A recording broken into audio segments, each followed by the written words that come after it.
still the world's governments sit on their hands.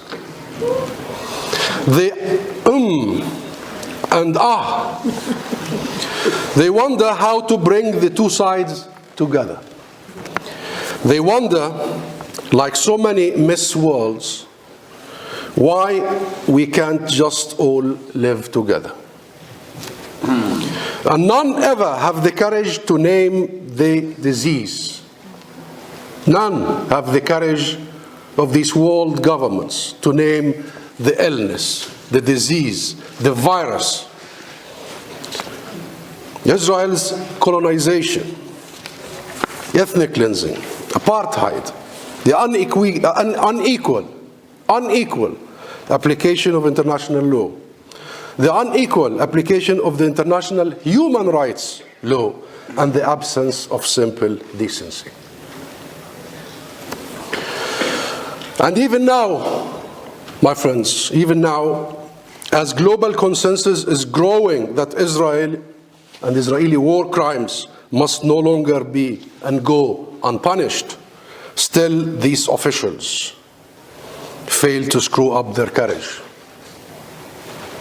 Compare and contrast to Ukraine, where the Western world's laser-like focus has been on boycotts, sanctions, and divestment. Remarkable, considering how we have been told over the years, the decades, and repeatedly by those same powers, same governments, same officials, that boycotts do not work. The translation, of course, is this: boycotts and sanctions only work when they want them to work. And it is clear that the Western governments have no interest in holding Israel to account for its many egregious and decades-old transgressions of international law. It is bluntly clear. I believe that those who think international law can only be a plaything deployed in the interests of the powerful are underestimating the power of argument and the intensity of the human desire, your desire for justice. I believe the tide is turning. I believe the tide is turning. Why now, you may ask? Now, when political parties around the world, and including in the United Kingdom, seem to have doubled down on their support for Israel, despite the global consensus among the world's human rights organizations, human rights community, worldwide consensus that Israel is an apartheid state, that Israel is guilty of committing the crime against humanity of apartheid.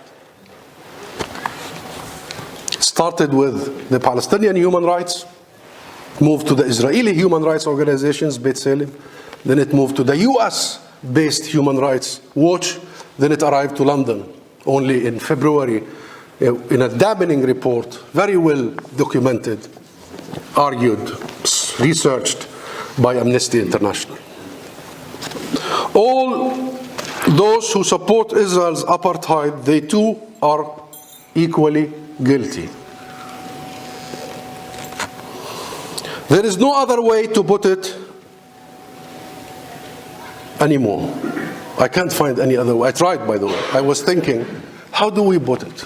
How do I put this sentence? We have reached a stage where you are either with the Palestinian rights or you are an apartheid apologist.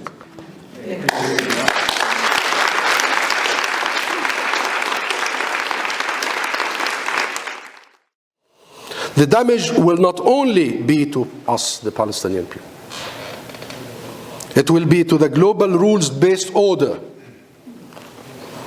An order that has done much to make us global, to make our globe, our world, a safer and a better place, and has succeeded in staving off the kind of madness and mass slaughter of the World War II and the World War I before it. And when the day comes, my friends, when the day comes and the Palestinian people are free, and I use the term carefully, when, it's a matter of when, not if. When the day comes and the Palestinian people are free, know that you will have played your part. All of you have played your part. You are on the right side of history, my friends. And that side is growing in number and in strength every single day in the United Kingdom, in Europe, in the United States, everywhere. And it's thanks to you and thanks to the countless others like you who are mobilizing, educating all over the world.